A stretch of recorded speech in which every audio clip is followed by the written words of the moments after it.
Good evening all, welcome to IAC. ఈ వీడియోలో important current affairs discuss చేద్దాం. So ఇక్కడ కరెంట్ అఫైర్ వచ్చేటప్పటికి Disney Byju's early learn app signs Neeraj Chopra brand ambassador.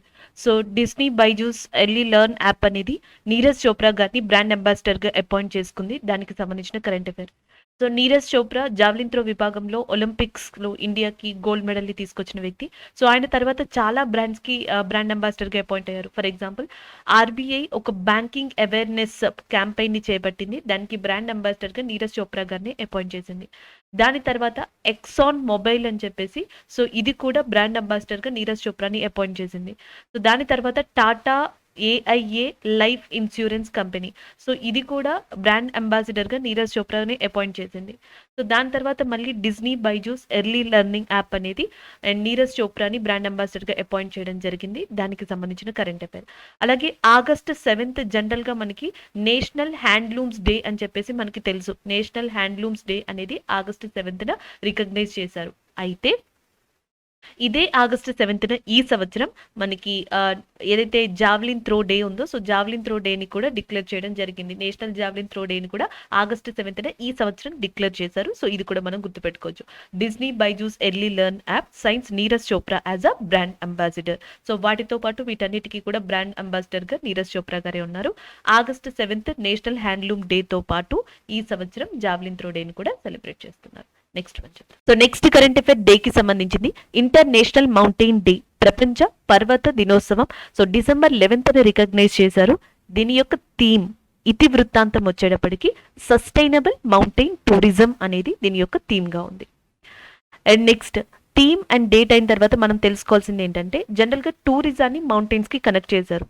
అది ఏ విధంగా అంటే, భారతదేశంలో పర్వతారోహణ ప్రదేశాలు చాలా ఉన్నాయి, లైక్ ట్రెక్కింగ్ ప్రదేశాలు. సో ఆ ట్రెక్కింగ్ని ఫేమస్ చేస్తూ టూరిజం వైపు సో మౌంటైన్ చుట్టుపక్కల ఉన్న ఏరియాస్ని డెవలప్ చేయడమే ప్రధాన లక్ష్యం. ఈ సంవత్సరం దాని యొక్క థీమ్ కూడా అదే, సస్టైనబుల్ మౌంటైన్ టూరిజం అనమాట దాని యొక్క థీమ్గా ఉంది. ఫర్ ఎగ్జాంపుల్కి మీకు ఇక్కడ ఇచ్చాను, Uttarakhand valley of flowers famous అని మీకు ఆల్రెడీ తెలుసు. Valley of flowers trekking in Uttarakhand కానీ, Markha valley trek in Ladakh కానీ, Hampta pass trek in Himachal Pradesh కానీ చాలా ఫేమస్గా చెప్పొచ్చు. అలాగే మన ఎగ్జామ్ పాయింట్ ఆఫ్ వ్యూలో ఇప్పుడు వస్తున్న ఎన్టీపీసీ కావచ్చు, మిగతా ఎగ్జామ్స్ కావచ్చు, ఆ పాయింట్ ఆఫ్ వ్యూలో చూసుకుంటే ప్రపంచంలో అత్యంత ఎత్తైన శిఖరంగా ఇప్పటికీ మౌంట్ ఎవరెస్ట్ని చెప్తారు. దీని హైట్ 8,848 మీటర్స్. అయితే 2020 సంవత్సరం ఎండింగ్లో అటు నేపాల్ కానీ చైనా కానీ దాని యొక్క హైట్ని 8,848.86 మీటర్స్గా అగ్రీ చేశాయి. చాలా కాలం దీనికి సంబంధించి అటు చైనా ఇటు నేపాల్ మధ్య కొన్ని డిస్కషన్స్ అనేవి నడిచాయి. అండ్ చివరికి 2020 ఎండింగ్లో అటు China and as well as Nepal కూడా అండ్ 8,848.86 మీటర్స్ని ఎవరెస్ట్ యొక్క ఎత్తుగా ధృవీకరించాయి. అండ్ నెక్స్ట్ అలాంటి ఎవరెస్ట్ని ప్రపంచంలో మొట్టమొదటిసారిగా అధిరోహించిన persons, the first persons who climbed mount Everest is Tenzing Norgay, Edmund Hillary, Tenzing Norgay అనే ఇద్దరు పర్సన్స్ మొట్టమొదటిసారిగా ఈ ఎవరెస్ట్ని ఎక్కడం జరిగింది. దాని తర్వాత ఇండియాకి చూసుకుంటే, ఇండియాలో the first women who climbed mount Everest అని చూసుకుంటే బచేంద్ర పాల్ గారు. అలాగే మాలవితా పూర్ణ అండ్ తెలంగాణకి సంబంధించిన అమ్మాయి 2014లో 13 సంవత్సరాల వయసులోనే మౌంట్ ఎవరెస్ట్ని అధిరోహించి youngest person who climbed that mount Everest from the side of India, that is Malavath Purna కింద రికార్డ్ని క్రియేట్ చేసింది.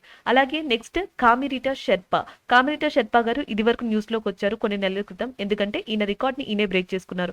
25 సార్లు మౌంట్ ఎవరెస్ట్ని అధిరోహించిన వ్యక్తి, the person who climbed 25 times Mount Everest, that is a Kami Rita Sherpa గారు. సో వీళ్ళని normal GK and current affairs పరంగా మీరు గుర్తుపెట్టుకోవచ్చు. కామిరీటా షెర్పా ఇటీవల వార్తల్లో ఉన్నారు. ఏ మౌంటైన్ కి సంబంధించి అంటే మౌంట్ ఎవరెస్ట్. ఈయన ఏ ప్రాంతానికి సంబంధించిన వాళ్ళంటే నేపాల్. తెలంగాణకి సంబంధించిన అమ్మాయి మాల్వితా పూర్ణ. బచేంద్ర పాల్ భారతదేశంలో మొట్టమొదటి విమెన్ గా చెప్పొచ్చు మౌంట్ ఎవరెస్ట్ ని అధిరోహించిన మహిళ. ఫస్ట్ మాత్రం Tenzing Norgay and as well as Edmund Hillary. So ఇదంతా మౌంటైన్స్ గురించే, ఎందుకంటే December 11th అనేది ఇంటర్నేషనల్ మౌంటైన్ డేగా ఉంది. Next so next current affair UNICEF day. So UNICEF day అనేది December 11th రికగ్నైజ్ చేయబడింది. సేమ్ మనకి international mountains day and UNICEF day కూడా December 11th. యునిసెఫ్ అంటే united nation children's fund. So UN యొక్క one of the ఆర్గాన్గా దీన్ని చెప్పొచ్చు. So united nations children's fund దీని యొక్క డే వచ్చేటప్పటికి December 11th రికగ్నైజ్ చేశారు. ఇది World War II రెండవ ప్రపంచ యుద్ధం తర్వాత 1946 1946లో న్యూయార్క్ కేంద్రంగా ఏర్పడింది. టోటల్గా మనకి 190 కంట్రీస్ 7 రీజనల్ ఆఫీసెస్ దీనికి ఉన్నాయి. అండ్ ద 7 రీజనల్ ఆఫీస్ కూడా మనకి Panama, Switzerland, Thailand, Kenya, Jordan, Nepal, Senegal కంట్రీస్లో ఉన్నాయి. సో అలాగే నెక్స్ట్ ఈ యునిసెఫ్ అనేది convention on the rights of the child act అనే దాన్ని తీసుకొచ్చింది 1989లో. సో చైల్డ్ రైట్స్ ని కాపాడేందుకు, చైల్డ్ రైట్స్ కి గురించి అవేర్నెస్ ఇచ్చేందుకు convention on the rights of the child అనే దాన్ని కూడా తీసుకొచ్చింది. అండ్ 1965లో యునిసెఫ్ చేసిన కాంట్రిబ్యూషన్ కి గాను నోబెల్ ప్రైజ్ అనేది కూడా లభించింది. సో యునిసెఫ్ కి నోబెల్ ప్రైజ్ అనేది 1965లో లభించింది. 1989లో convention on the rights of child అనేది తీసుకొచ్చింది. టోటల్గా 7 రీజనల్ ఆఫీసెస్లో ఇది వర్క్ చేస్తుంది ప్రపంచంలో. ఒకటి Panama, Switzerland, Thailand, Kenya, Jordan, Nepal, Senegal కేంద్రాలుగా. అవే కాకుండా 190 కంట్రీస్ దీని సభ్య దేశాలుగా ఉన్నాయి. 1946లో ఏర్పడింది. న్యూయార్క్ అనేది దీని యొక్క హెడ్ క్వార్టర్స్గా ఉంది. అండ్ దీని యొక్క పూర్తి abbreviation United nations children fund. ప్రపంచవ్యాప్తంగా ఉన్న చిల్డ్రన్స్ ఎవరైతే ఉన్నారో వాళ్ళకి ఎడ్యుకేషన్ పరంగా కానీ, హెల్త్ పరంగా కానీ, ఎకనామికల్ పరంగా కానీ, వీటన్నిటి పరంగా కూడా హెల్ప్ చేస్తున్న, లేకపోతే బ్యాక్ బోన్గా నిల్చున్న ఒక అంతర్జాతీయ సంస్థగా యునిసెఫ్ని చెప్పచ్చు. అలాంటి యునిసెఫ్ డేనే డిసెంబర్ 11. నెక్స్ట్ వన్ చూద్దాం. So next current affair, national energy conservation week. National energy conservation week అనేది 8th to 14th డిసెంబర్ 2021, ఈ సంవత్సరం డిసెంబర్ మంత్లో 8th to 14th మనకి నేషనల్ ఎనర్జీ కన్జర్వేషన్ వీక్ అనేది సెలబ్రేట్ చేస్తున్నారు. ఇది కూడా ఆజాదీ కా అమృత్ మహోత్సవ్లో భాగంగా దీన్ని సెలబ్రేట్ చేయనున్నారు. So bureau of energy efficiency, BEE అంటాం, బ్యూరో ఆఫ్ ఎనర్జీ ఎఫిషియన్సీ యొక్క ఆధ్వర్యంలో ఆజాదీ కా అమృత్ మహోత్సవ్ని గుర్తుపెట్టుకొని నేషనల్ ఎనర్జీ కన్జర్వేషన్ వీక్ అనే దాన్ని ఈ సంవత్సరం ఈ మంత్లో 8th to 14th సెలబ్రేట్ చేస్తున్నారు. సో దీంట్లో ఒక సర్టిఫికేషన్ కోర్స్ అనేది కూడా నడుస్తుంది. లైక్ ఎవరైతే యూత్ ఉన్నారో సో వాళ్ళని ఈ ఎనర్జీ కన్జర్వేషన్ వైపు అట్రాక్ట్ చేసేందుకు, సో వాళ్ళకు ఒక పాత్ని నిర్దేశించేందుకు ఒక సర్టిఫికేషన్ కోర్స్ని కూడా ఈ నేషనల్ ఎనర్జీ కన్జర్వేషన్ వీక్ ద్వారా ఇంట్రడ్యూస్ చేశారు. సో అలాగే గవర్నమెంట్ ఆఫ్ ఇండియా యొక్క ఒక లక్ష్యం, ఒక గోల్ ఏంటి అంటే 2013లో ఎంతైతే ఎనర్జీ కన్జర్వేషన్ ఉందో సో దానిని 2030 కల్లా డబల్ చేయాలి. 2030 నుంచి 2030 చూసుకుంటే ఆ ఎనర్జీని డబల్ చేయాలి అనేది కూడా ఒక ముఖ్యమైన గోల్ కింద ఉంది గవర్నమెంట్ ఆఫ్ ఇండియాకి. సో అది కూడా మనం గుర్తుపెట్టుకోవచ్చు. అలాగే జీకే ఫ్యాక్ట్కి వస్తే ministry of new renewable energy with independent ఛార్జ్గా రాజ్ కుమార్ సింగ్ గారు ఉన్నారు, మంత్రి. So ministry of new renewable energy with independent charge RK Singh, Raj Kumar Singh garu ఉన్నారు. సో ఇది మీరు ఒక జీకే ఫ్యాక్ట్ గా గుర్తుపెట్టుకోవచ్చు. నేషనల్ ఎనర్జీ కన్జర్వేషన్ వీక్ ఇది ఎవరు నిర్వహిస్తున్నారు అంటే BEE, bureau of energy efficiency. Next చూద్దాం. So next current affair, INA market becomes first clean and fresh fruit market, fruit and vegetable market in India. భారతదేశంలో మొట్టమొదటిసారిగా INA market అనేది clean and fresh fruit and vegetable market certification ని పొందింది. INA market అంటే ఏంటి, ఈ certification ఎవరిచ్చారు అనేది చూద్దాం. FSSAI, food safety standard authority of India. Food safety standard authority of India భారతదేశంలో మొట్టమొదటిసారిగా ఢిల్లీకి సంబంధించిన INA మార్కెట్, Indian national airways market. So దీన్ని ఫుడ్ బజార్ ఆఫ్ ఢిల్లీగా కూడా పిలుస్తారంట. ఫుడ్ బజార్ ఆఫ్ ఢిల్లీగా పిలువబడే INA, Indian national airways market అనేది ఇటీవల food safety and standard authority of India నుంచి clean and fresh fruit and vegetable market certification ని పొందింది. ఇలాంటి సర్టిఫికేషన్ ని పొందడం ఫస్ట్ మార్కెట్ ఇండియాలో ఏది అంటే సో ఈ ఫుడ్ బజార్ ఆఫ్ ఢిల్లీ అనే చెప్తున్నారు. సో దీంట్లో fruits, vegetables, meet, sea foods అన్ని రకాల అయినవి అవైలబిలిటీ ఉంటాయంట. సో ఇలాంటి క్లీన్ అవైలబిలిటీతో కూడిన సర్వీసెస్ ని అందించినందుకు గాను సో ఈ సర్టిఫికేషన్ అనేది FSSAIకి ఇవ్వబడింది. సో అది మీరు గుర్తుపెట్టుకోవచ్చు. Food safety standard authority of India chairperson గా రాజేష్ భూషణ్ గారు ఉన్నారు. అలాగే మనకి ఫుడ్ సేఫ్టీ డే అని చెప్పేసి ఉంటుంది. ఫుడ్ సేఫ్టీ డే వచ్చేటప్పటికి June 7th గా ఉంది. So food safety day June 7th, ఇది ఒక జీకే ఫ్యాక్ట్ గా మీరు గుర్తుపెట్టుకోవచ్చు. So INA market becomes first clean and fresh fruit and vegetable market in India. Next చూద్దాం. So next current affair, NITI Aayog launches ఈ సవారీ ఇండియా ఈ బస్ కొలేషన్. సో మనకి ఈ సవారీ ఇండియా ఈ బస్ కొలేషన్ అనే దాన్ని నీతి ఆయోగ్ ఇటీవల లాంచ్ చేసింది. అది కూడా convergence energy service limited and world resource institute and convergence energy service limited ఈ రెండు కంపెనీస్ యొక్క సహాయంతో నీతి ఆయోగ్ ఈ సవారీ ఇండియా ఈ బస్ కొలేషన్ అనే దాన్ని మనకి ఇండియాలో లాంచ్ చేసింది.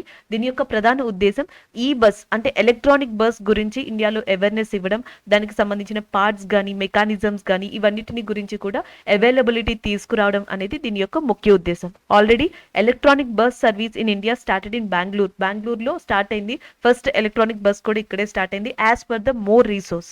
సో చాలా రీసోర్స్ ఇచ్చిన ప్రకారం ఏంటంటే ఫస్ట్ ఎలక్ట్రానిక్ బస్ మనకి Bengaluru metropolitan transportation system start చేసింది బెంగళూరులో. దాని తర్వాత హిమాచల్ ప్రదేశ్ గవర్నమెంట్ కూడా రోహతంగ్ పాస్ దగ్గర ఈ బస్ అనే దాన్ని లాంచ్ చేసింది. First intra city electronic bus ని నితిన్ గడ్కరీ గారు ముంబై టు పూణే మధ్యలో ప్రారంభించారు. Mumbai to Pune first electronic bus inter city bus అది. And Himachal Pradesh government Rohtang pass దగ్గర ఎలక్ట్రిక్ బస్ ని ఇంట్రడ్యూస్ చేసింది. అసలు ఫస్ట్ ఎలక్ట్రిక్ బస్ ని ఇండియాలో ప్రవేశపెట్టింది బెంగళూరులో. సో ఇలా ఈ ఎలక్ట్రిక్ బస్ కి సంబంధించి ఒక కొలాబరేషన్ లాంటిది ఈ సవారీ ఇండియా అనే దాన్ని నీతి ఆయోగ్ ఇండియాలోకి తీసుకొచ్చింది with the help of world resource institute and convergence energy service limited సహాయంతో. నెక్స్ట్ వన్ చూద్దాం. సో నెక్స్ట్ వన్ ఒబిచరీకి సంబంధించింది. Padma Shri awardee Nandakishore Prusty passed away. So Padma Shri award గ్రహీత అయిన నందకిషోర్ పృష్టి గారు రీసెంట్ గా మరణించారు. సో ఆయనకి సంబంధించిన కరెంట్ అఫైర్. స్వతహాగా ఆయన టీచర్ అండ్ ఆయన కంతీరా అనే ప్రదేశానికి సంబంధించిన వ్యక్తి. కంతీరా అనే ప్రదేశం జైపూర్ డిస్టిక్ ఆఫ్ ఒడిస్సాలోని జైపూర్ జిల్లాకి సంబంధించిన కంతీరా అనే విలేజ్ కి సంబంధించిన ఆయన. అండ్ ఈయన ఎడ్యుకేషన్ కి చాలా కాంట్రిబ్యూట్ చేశారు. యాక్చువల్గా ఆయన చదివింది 7th క్లాసే అయినా అండ్ చాలా మందికి ఎడ్యుకేషన్ పరంగా సో ఆయన కాంట్రిబ్యూట్ చేయడం జరిగింది అండ్ ఆయన హెల్ప్ చేయడం జరిగింది, టీచ్ చేయడం జరిగింది. సో అలాంటి గొప్ప వ్యక్తి 2021లో పద్మశ్రీ అవార్డుని కూడా గెలుచుకున్నారు. సో అలాంటి పద్మశ్రీ అవార్డు గ్రహీత అయిన అండ్ ఎవరైతే నందకిషోర్ పృషిటి ఉన్నారో సో ఆయన రీసెంట్ గా మరణించారు. సో ఆయనకు సంబంధించింది. గతంలో మనం చూసాం భాగీరథి అమ్మ, మీకు గుర్తుండే ఉంటారు. సో ఈమె కూడా ఎడ్యుకేషన్ కి సంబంధించిన వ్యక్తే. కాకపోతే చాలా ఎక్కువ ఏజ్ లో ఈమె చనిపోయింది. 107 ఇయర్స్ ఏజ్ లో చనిపోయింది. 107 ఇయర్స్ ఏజ్ లో. సో ఆమె లైక్ స్కూల్ ఎడ్యుకేషన్ ని తిరిగి చదువుకోవడం ప్రారంభించారు. సో ఓల్డెస్ట్ స్టూడెంట్ ఇన్ ఇండియాగా చెప్పొచ్చు ఆమెని. భాగీరథి అమ్మ కేరళకి సంబంధించిన వ్యక్తి ఈ సంవత్సరం చనిపోయారు. అలాగే భారతదేశంలో మనకి ఒక గొప్ప టీచర్ గా ఇటీవల పేరు తెచ్చుకుని 2021లో పద్మశ్రీ అవార్డు పొందిన అండ్ పద్మశ్రీ అవార్డు గ్రహీత అయిన ఒడిస్సాకి సంబంధించిన నందకిషోర్ పృష్టి గారు రీసెంట్ గా వర్ణించారు. సో ఈ కరెంట్ అఫైర్ తో పాటు ఒకసారి భాగీరథి అమ్మని కూడా రివైజ్ చేయండి, మీకు గుర్తుంటుంది. నెక్స్ట్ వన్ చూస్తాం. So next current affair. Cabinet approves can Betwa interlinking of river project. So ఇటీవల కెన్ బెట్వాకి సంబంధించిన ఇంటర్లింకింగ్ ఆఫ్ రివర్ ప్రాజెక్ట్ ని క్యాబినెట్ ఒప్పందం తెలిపింది. క్యాబినెట్ అప్రూవ్ చేసింది. దానికి సంబంధించిన కరెంట్ అఫైర్. 2020-21 ప్రకారం ఈ ప్రాజెక్ట్ కి అయ్యే టోటల్ అవుట్లే ఎంత అంటే 44,605 crores, 44,605 కోట్ల దాకా ఖర్చు అవుతుంది. సో యాక్చువల్గా మనకి వరల్డ్ వాటర్ డే, ప్రపంచ నీటి దినోత్సవం వరల్డ్ వాటర్ డే అనేది 22 మార్చ్న సెలబ్రేట్ చేస్తారు. ఈ సంవత్సరం ఈ వరల్డ్ వాటర్ డే సందర్భంగా అటు మధ్యప్రదేశ్ చీఫ్ మినిస్టర్, ఇటు Uttar Pradesh chief minister Yogi Adityanath garu and as well as Shivraj Singh Chouhan garu వీళ్ళిద్దరూ కూడా కెన్ బెట్వా లింకింగ్ ప్రాజెక్ట్ కి సంబంధించి ఒక ఒప్పందాన్ని కూడా కుదుర్చుకున్నారు. సో అలాంటి ఒప్పందానికి సంబంధించి, అలాంటి inter linking of river project కి సంబంధించి ఇటీవల క్యాబినెట్ అప్రూవల్ తెలిపింది. ఈ లింకింగ్ ప్రాజెక్ట్ ప్రకారం కెన్ నదికి సంబంధించిన ఏదైతే సర్ప్లస్ వాటర్ ఉందో ఈ వాటర్ అంతా కూడా బెట్వాకి ట్రాన్స్ఫర్ చేయబడుతుంది. సో దీని వల్ల ఏమవుతుంది అంటే ఉత్తరప్రదేశ్లో ఉన్న బుందేల్ఖండ్ రీజియన్, ఇది ఒక డ్రాట్ రీజియన్గా ఉండిపోయింది. ఈ డ్రాట్ రీజియన్ బాగుపడుతుంది, ఫార్మర్స్కి ఉపయోగపడుతుంది, ఎలక్ట్రిసిటీ డెవలప్ అవుతుంది. సో అది దీని యొక్క ఉద్దేశం. ఈ ఇంటర్లింకింగ్ ఆఫ్ రివర్ ప్రాజెక్ట్ ద్వారా మనకి దువాన్ దామ్ డ్యామ్ అని చెప్పేసి దువాన్ దాన్ డ్యామ్ అనే దాన్ని కన్స్ట్రక్ట్ చేస్తారు. సో అలా దువాన్ దామ్ డ్యామ్ అనే దాన్ని కన్స్ట్రక్ట్ చేసి ఒక కెనాల్ లింకింగ్ ద్వారా కెన్లో ఉన్న సర్ప్లస్ వాటర్ని బెట్వాకి మనకి తరలించడం జరుగుతుంది. సో అది ఇక్కడ ఓవరాల్గా మనం చెప్పుకోవాల్సింది. అలాగే ఇక్కడ మెయిన్ డ్రాబ్యాక్ ఏంటంటే చాలా రోజులు నేషనల్ గ్రీన్ ట్రిబ్యునల్ దీనికి అప్రూవల్ ఇవ్వలేదు. ఎందుకంటే ఈ డ్యామ్ కట్టబోయే దగ్గర ప్రదేశంలోనే కెన్ రివర్కి దగ్గరలో పన్నా టైగర్ రిజర్వ్ ఉంది. Panna tiger reserve is located in Madhya Pradesh which is near by to which river అంటే కెన్ గా చెప్పొచ్చు. సో అది ఒక ఇష్యూ నడిచింది కొంతకాలం. అలాగే బెట్వా విషయానికి వస్తే అంటే కెన్ బెట్వా స్వతహాగా రెండు కూడా మధ్యప్రదేశ్లో ఆరిజినేట్ అయిన రివర్సే. ఈ రెండు కూడా యమునా యొక్క మెయిన్ ఉపనదులు. కెన్ అండ్ బెట్వా రెండు మధ్యప్రదేశ్లో ఆరిజినేట్ అయ్యాయి అండ్ ఉత్తరప్రదేశ్లోకి వచ్చి యమునా రివర్తో కలుస్తాయి. యమునా యొక్క ముఖ్యమైన ఉపనదులు ఇవి. అలాగే బెట్వాకి సంబంధించి మధ్యప్రదేశ్లో కావచ్చు మిగతా ప్రాంతాల్లో మనకి రాజ్ఘాట్, పరిచయ్ అండ్ మాతా తిల్లా లాంటి డ్యామ్స్ ఆల్రెడీ కన్స్ట్రక్ట్ చేసి ఉన్నారు. సో ఇవి కూడా మనం గుర్తుపెట్టుకోవచ్చు. అలాంటి అండ్ కేన్ అండ్ బెట్వాకి సంబంధించి ఒక ఇంటర్లింకింగ్ ఆఫ్ రివర్ ప్రాజెక్ట్ కి క్యాబినెట్ ఇటీవల ఆమోదాన్ని తెలిపింది. అదే ఇక్కడ మనకి current affair. Cabinet approves can Betwa interlinking of river project. Next so next current affair. Cabinet clears continuation of housing scheme till 2024. Cabinet ఇటీవల మనకి గృహ నిర్మాణ పథకం ఏదైతే ఉందో దానిని 2024 వరకు కంటిన్యూ చేస్తాము అని చెప్పేసి అప్రూవల్ ఇచ్చింది. దానికి సంబంధించిన కరెంట్ అఫైర్. భారతదేశంలో ఎస్పెషల్లీ అర్బన్ ఏరియాలో ఉన్న పూర్ పీపుల్ కోసం గృహ నిర్మాణాలు లేదా ఇళ్ల నిర్మాణాల కోసం ఒక స్కీమ్ ని గవర్నమెంట్ ఆఫ్ ఇండియా ఇంట్రడ్యూస్ చేసింది 2015లో. దాని పేరు ప్రైమ్ మినిస్టర్ ఆవాస్ గ్రామీణ యోజన. ప్రైమ్ మినిస్టర్ ఆవాస్ గ్రామీణ యోజన అనే దాన్ని 2015లో స్టార్ట్ చేసింది. అండ్ భారతదేశంలో దాదాపుగా అర్బన్ పూర్ పీపుల్ కి 29.5 మిలియన్ హౌసెస్ ని కన్స్ట్రక్ట్ చేయాలన్న ఉద్దేశంతో. దాని టార్గెట్ ఇయర్ వచ్చేటప్పటికి 31 మార్చ్ 2022ని దాని యొక్క టార్గెట్ గా పెట్టుకుంది. అయితే ఇటీవల వచ్చిన డేటా ప్రకారం చూసుకుంటే 29 నవంబర్ 2021కి 16.5 మిలియన్ హౌసెస్ ని కంప్లీట్ చేసింది. సో అందుకని చెప్పేసి టార్గెట్ ఇయర్ దగ్గర పడనుండడంతో సో అందుకని ఈ ఇయర్ని 2022 ఇయర్ని 2024 వరకు ఎక్స్టెండ్ చేశారు. సో దానికి క్యాబినెట్ అప్రూవల్ ఇచ్చింది. దానికి సంబంధించిన కరెంట్ అఫైర్. భారతదేశంలోని అర్బన్ పూర్ పీపుల్ కోసం ఇళ్లని కన్స్ట్రక్ట్ చేయడానికి ప్రైమ్ మినిస్టర్ ఆవాస్ గ్రామీణ యోజన 2015లో స్టార్ట్ చేశారు. టార్గెట్ ఇయర్ 2022గా మనకి నిర్దేశించడం జరిగింది. ఆ టార్గెట్ ఇయర్ని 2024కి పొడిగించారు. సో మొత్తం వాళ్ళ యొక్క టార్గెట్ ఎంత అంటే 29.5 మిలియన్ హౌసెస్. ఇదంతా కూడా మినిస్ట్రీ ఆఫ్ హౌసింగ్ అర్బన్ ఏదైతే ఉందో సో ఆ మంత్రిత్వ శాఖ కిందకు వస్తుంది. Ministry of housing and urban అనేది మనకి హర్దీప్ సింగ్ పూరి గారి యొక్క ఆధ్వర్యంలో ఉంది. సో ఇది కూడా మనం గుర్తుపెట్టుకోవచ్చు. నెక్స్ట్ అని చెప్పు. So next current affair. For the first time in centuries world's population set to decline according to Lancet ఇచ్చిన రిపోర్ట్ ప్రకారం అండ్ చాలా సంవత్సరాల తర్వాత ప్రపంచంలోని జనాభా అనేది తగ్గడం మొదలుపెట్టింది అంట. అండ్ తగ్గుముఖం పట్టనుంది. సో యాక్చువల్గా అది కంటెక్స్ట్ ఇక్కడ world's population set to decline అంట. సో అది ఏంటి అనేది ఇక్కడ చూద్దాం. 14th సెంచరీ అంటే మనకి 14వ శతాబ్దం ఆ టైంలో ప్లేగ్ వ్యాధి వల్ల జనరల్గా చాలా మంది చనిపోయారు. అప్పుడు ప్రపంచంలో జనాభా తగ్గింది. తిరిగి దాదాపుగా చాలా సంవత్సరాల తర్వాత తిరిగి మళ్ళీ ప్రపంచ జనాభా యొక్క పెరుగుదల అనేది తగ్గుముఖం పట్టనుంది. సో అది ఎలా అంటే ప్రెసెంట్ వరల్డ్ యొక్క పాపులేషన్ చూసుకుంటే 7.8 బిలియన్ పీపుల్గా ఉన్నారంట. 2064కి అది కాస్త 9.7 బిలియన్ పీపుల్ అవుతుంది, అంటే పెరుగుతుంది. దాని తర్వాత 2100 సంవత్సరం వచ్చేటప్పటికి 8.79 బిలియన్ పీపుల్, అంటే ఇక్కడ డిక్లైన్ అవ్వడం అనేది జరుగుతుంది అంట. అండ్ ఎస్పెషల్లీ ఈ డిక్లైనేషన్ అనేది Japan, Thailand, Italy, Spain, Portugal, south Korea లాంటి ప్రాంతాల్లో ఎక్కువగా కనిపిస్తుంది. ఎందుకంటే ఇక్కడ మనకి బర్త్ రేట్ అనేది ఒకటి తక్కువగా కనిపిస్తుందంట. And second thing, ageing population చాలా ఎక్కువ మంది ఉన్నారు. ప్రపంచంలో అత్యధిక వృద్ధులు ఉన్న కంట్రీ కూడా మనకి జపానే. సో అలాంటి ఎక్కువ మంది పీపుల్ ఇక్కడే ఉన్నారు. సో వీళ్ళ ఈ కంట్రీస్లో ఎక్కువగా మనకి ఈ జనాభా తగ్గుదల అనేది కనిపిస్తుందంట. అలాగే చైనా, ప్రపంచంలో అత్యధిక జనాభా గల కంట్రీ అయిన చైనా కూడా అండ్ 2100 ఆ టైంకి 2100 ఇయర్ టైంకి అండ్ దాని యొక్క పాపులేషన్ ని 1.4 బిలియన్ నుంచి 732 మిలియన్ కి డిక్లైన్ చూస్తుంది అంట. ఆ తగ్గుదలని చైనా కూడా చూడనుంది అని చెప్పడం జరిగింది లెన్సెంట్ రిపోర్ట్. సో అది for the first time in centuries world population set to decline. Next one, Olaf Scholz. So Olaf Scholz is sworn in as a new German chancellor. ఇది ఆల్రెడీ మనం డిస్కస్ చేసుకున్న current అఫైరే. కాకపోతే కొత్త German chancellor గా రాబోతున్నారు ఒలెఫ్ Scholz అని చెప్పేసి Angela Merkel యొక్క స్థానంలో. సో మనకి జర్మన్ ఛాన్సలర్ గా చాలా కాలం పనిచేసిన వ్యక్తి ఏంజెలా మెర్కెల్. సో ఈమె యొక్క ప్లేస్ లో మనకి న్యూ జర్మన్ ఛాన్సలర్ గా ఒలెఫ్ స్కోల్జ్ రాబోతున్నారు అని చెప్పేసి మనం డిస్కస్ చేసుకున్నాం. అయితే ఈసారి మళ్ళీ ఎందుకు కరెంట్ అఫైర్స్ లోకి వచ్చింది అంటే ఆయన ఇటీవల ప్రమాణ స్వీకారం చేశారు. సో దానికి సంబంధించింది. Olaf Scholz is a sworn as a new German chancellor. So దానికి సంబంధించింది ఒక అప్డేషన్గా మీరు గుర్తుపెట్టుకోవచ్చు. అలాగే జర్మన్ యొక్క క్యాపిటల్ వచ్చేటప్పటికి బెర్లిన్గా ఉంది. అండ్ జర్మన్ యొక్క కరెన్సీ వచ్చేటప్పటికి యూరో. దాని యొక్క కరెన్సీ వచ్చేటప్పటికి యూరో, రాజధాని బెర్లిన్. అండ్ న్యూ జర్మన్ ఛాన్సలర్గా ఒలెఫ్ స్కోల్స్ అపాయింట్ అయ్యారు. ఒలెఫ్ స్కోల్స్ ప్రమాణ స్వీకారం తీసుకున్నారు. అంతకు ముందర ఉన్నది ఏంజెలా మెర్కెల్. సో ఇవి మీరు ఓవరాల్గా గుర్తుపెట్టుకోవాల్సినవి. సో ఈమె ఇంట్రడ్యూస్ చేసిన ఒక ఎంప్లాయ్మెంట్ ప్రోగ్రామ్ గురించి కూడా మనం డిస్కస్ చేసుకున్నాం.